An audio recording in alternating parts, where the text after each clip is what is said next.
Olá, seja muito bem-vindo. Eu me chamo Jade Rogério. Esse é meu canal para falar um pouco sobre vida cristã, estudo, reflexão.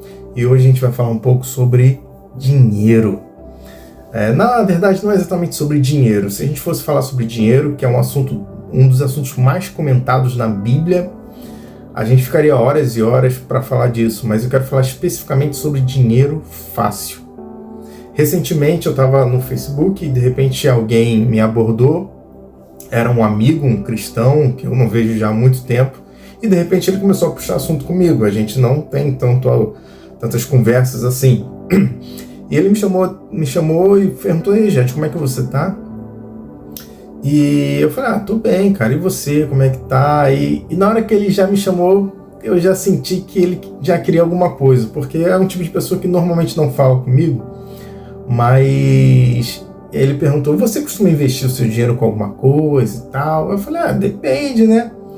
Aí ele falou: "Poxa, cara, eu tô com um negócio aqui que eu investi meu dinheiro e voltou 3, 4 vezes mais aquilo que eu investi. É de um amigo meu, é super seguro, é uma plataforma que tá bugada." Quando ele falou de plataforma bugada, já me deu aquele negócio assim. Eu falei: "Caraca." Eu falei: "Cara, eu acho que o cristão não deveria se envolver com certas coisas." E aí ele falou: "Não, cara, que isso, é um negócio super sério e tal, super certo. Se não fosse, eu não te indicava." E aí eu respondi: "Assinado Satanás." Aí ele falou assim: "Tá amarrado, repreendido." Eu falei assim: "Cara, com todo amor e carinho, se informa um pouco mais sobre isso. Se informa um pouco mais, você vai ver que isso aí não é algo que um cristão deveria se meter, se envolver." E aí eu percebi que ele ficou um pouco chateado comigo, né? E cortou o assunto e parou de falar comigo. E vira e mexe, eu encontro com algum cristão ou algum jovem que se envolve com algum tipo de plataforma bugada ou com algum tipo de esquema de ganhar dinheiro rápido, que multiplica o dinheiro, que é só você ver um videozinho, que aquele videozinho vai te pagar, aquela plataforma vai te pagar para você ver videozinho, aquela plataforma vai te pagar para você fazer isso, para você fazer aquilo. São promessas fáceis de dinheiro fácil. E existe um risco, um perigo muito grande. E a gente sabe, vira e mexe aparece alguma notícia na TV de pessoas que foram presas porque estavam vendendo esse tipo de serviço ilegal, muitas vezes envolvendo casas de aposta ou envolvendo outros esquemas de pirâmide. E como cristão, nós deveríamos ter um discernimento maior e um entendimento maior de onde a gente coloca o nosso dinheiro. Porque como cristão, um dia a gente vai prestar contas a Deus, não apenas das nossas atitudes, das nossas obras, das nossas palavras, dos nossos pensamentos, mas também do nosso dinheiro. E sim, nós vamos prestar conta também do que fizemos com o nosso dinheiro, porque nós somos mordomos de Deus. Tudo o que tem nas nossas mãos não é nosso, pertence a Deus. E nós estamos aqui apenas administrando aquilo que Deus nos deu, aquilo que Deus nos confiou, inclusive o dinheiro. A Bíblia também tem um texto muito claro, com um ensinamento muito específico sobre quem busca riquezas. Olha o que diz lá em 1 Timóteo, capítulo 6, versículo 9, a partir do verso 9. Diz assim: "Os que querem ficar ricos caem em tentação, em armadilhas e em muitos desejos descontrolados e nocivos." Olha que interessante.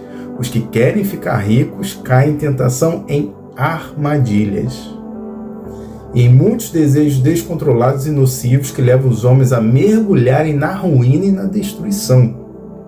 Pois o amor ao dinheiro é a raiz de todos os males. Algumas pessoas, por cobiçarem o dinheiro, veja bem, que o que está por trás disso é a cobiça ao dinheiro, desviam-se da fé e atormentaram-se a si mesmos com muitos sofrimentos. Ordene aos que são ricos no presente mundo que não sejam arrogantes, nem ponham sua esperança na incerteza da riqueza, mas em Deus, que de tudo nos provê ricamente para a nossa satisfação. Então aqui você tem dois pontos. Primeiro, que a Bíblia não condena a riqueza. A Bíblia não tem um único versículo condenando a riqueza. Abraão era rico, Davi era rico, Salomão era rico, vários homens de Deus, Jó era rico. No Novo Testamento você tem várias mulheres que patrocinaram o ministério de Jesus, que eram ricas. Mas O problema é com o que está por volta da riqueza, o que envolve, o que muitas vezes a riqueza pode atrair para a sua vida. E olha outro ponto aqui muito importante, é que as pessoas que querem ficar ricas rapidamente, implicitamente, elas têm um tipo de fé na riqueza, não na provisão de Deus, não no contentamento. Muitas vezes elas não estão contentes com aquilo que têm. O contentamento com aquilo que temos é muito importante. O que é contentamento? É ser grato e feliz a Deus por causa daquilo que nós temos. Contentamento não significa que você não vai buscar coisas melhores para a sua vida, mas significa que buscar coisas melhores não vai ser o teu ídolo, o teu Deus, a tua idolatria, o teu coração vai estar naquilo. Eu conheço muitas pessoas que colocam o coração naquilo de tal forma que não conseguem viver uma vida alegre agora. Parece que só vão se permitir ser alegres e felizes quando finalmente encontrarem a riqueza. Para quando finalmente encontrar a riqueza, perceber que a felicidade e a alegria não está no dinheiro. Sim, o dinheiro pode facilitar a nossa vida, mas nossa alegria e nossa dependência está em Deus. O último versículo, para terminar, que é o versículo 18 do mesmo capítulo, diz assim: ordene-lhes aos ricos que pratiquem o bem, sejam ricos em boas obras, generosos e prontos para repartir. Ora, se aquilo que temos vem de Deus, nosso chamado é para repartir. Já dizia meu pai, nem tudo que reluz é ouro, nem todo atalho que atrai e que induz, em que seduz, é um atalho que vai te levar por um bom caminho. Tem um texto na Bíblia que diz: há caminho que parece direito ao homem, mas o fim dele conduz à morte. Provérbios capítulo 14, versículo 12. Há caminhos que parecem certos. Talvez você tenha um amigo que não é cristão, que ganha muito dinheiro, mas se a gente for examinar a forma como ele ganhou dinheiro, a velocidade com que ele ganhou, talvez aquilo, por mais que tenha conseguido conquistar muitas coisas, a forma como ele ganhou dinheiro não é correto diante de Deus. Então a gente precisa averiguar também isso. Nós devemos tomar muito cuidado com o atalho. Eu lembro quando eu era criança, tinha um desenho muito famoso, infantil, que era A Lebre e a Tartaruga. É de um conto infantil que dizia que a lebre e a tartaruga apostaram uma corrida e a tartaruga, tadinha, ela não corre igual corre a lebre corre a vários quilômetros por hora.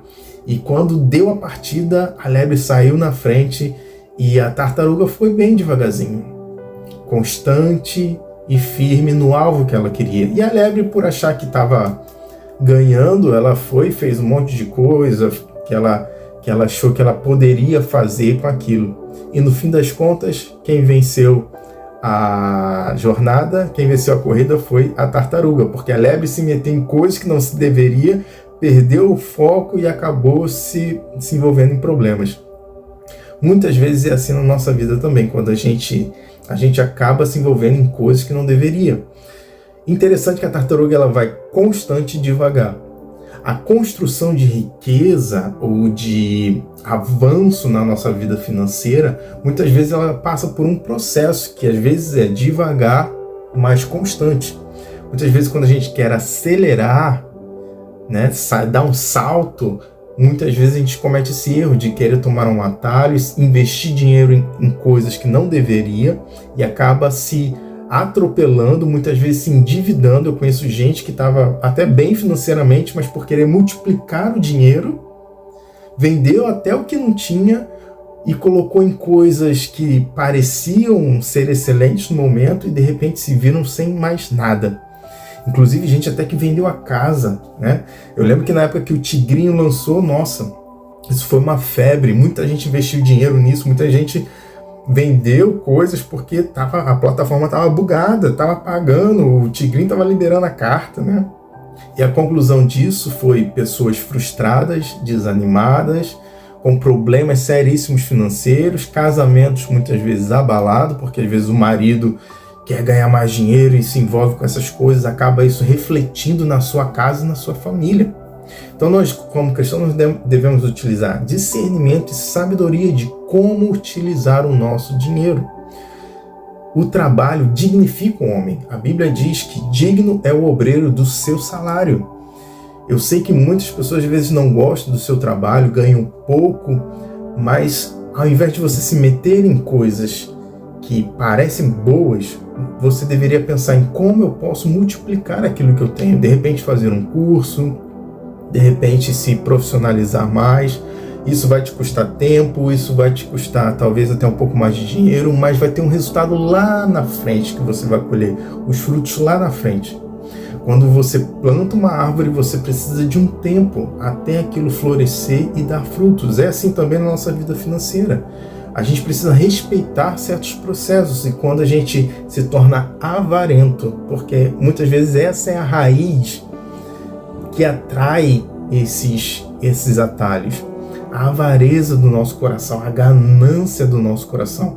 A Bíblia diz o seguinte, em Tiago, capítulo 1, vou ler o verso 12 e 13, que diz assim, bem-aventurado o homem que suporta a tentação, porque quando for provado receberá a coroa da vida, o qual o Senhor tem prometido aos que o amam. Ninguém sendo tentado diga, de Deus sou tentado, porque Deus não pode ser tentado pelo mal e também não tenta ninguém. Versículo 14, mas cada um é tentado quando atraído e enganado pela sua própria concupiscência, ou seja, pelos seus próprios desejos. Veja que quando Jesus, até mesmo Jesus, foi tentado a tomar atalhos, quando ele estava lá no deserto, quem apareceu? O diabo. Ele disse assim, você não está com fome, Jesus? Você não precisa esperar até sair do deserto para poder comer um pão. Está vendo aquela pedra? Você tem poder, você é o Messias, você é o Filho de Deus. Transforma aquela pedra em pão e come. Você não precisa esperar. Você não precisa passar por todo esse processo. Você não precisa passar por todo esse deserto. Come. Você está com fome. O diabo propôs ali um atalho para Jesus. E Jesus diz, nem só de pão viverá o homem, mas de toda a palavra que sai da boca de Deus. Então o diabo propõe outras coisas. Olha, se você prostrar e me adorar, eu vou te dar todos os reinos da terra. Agora, nesse momento, você não precisa passar pela cruz. E Jesus entendeu que aquilo não era o caminho dele. Ele precisava passar por aquele processo. Todas as vezes que a gente poupa, que a gente evita os processos, a gente deixa de crescer, a gente deixa de amadurecer, a gente não quer encarar certos problemas. A gente quer abraçar nossos desejos pecaminosos, que é isso que está por trás dessas tentações, desses atalhos. Nosso chamado como cristão novamente, ser sábios nesse mundo, ser luz. E me espanta que muitas vezes eu encontro pessoas não cristãs mais sábias do que cristãos. Eu acredito que quando Salomão pediu a Deus sabedoria, eu não acredito que Deus estalou o dedo e a partir daquele momento Salomão se tornou o homem mais sábio de toda a história. Eu acredito que ali começou um processo, uma sede, uma fome por conhecimento e sabedoria, que foi um processo de muitos anos. Por isso você tem o livro de Provérbios, Cantares e o livro de Eclesiastes, que é um livro quando Salomão está muito mais velho, e você vê toda a sabedoria ali. E você percebe que aquilo não foi escrito em um minuto, aquilo foi um processo de uma vida inteira. Quem está falando aqui é um brasileiro que já teve o nome no Serasa, né? Eu acredito que eu estou falando com alguém que provavelmente também já teve o nome no Serasa, já teve o nome sujo alguma vez. Quase todos os brasileiros, por falta de educação financeira, passam por isso.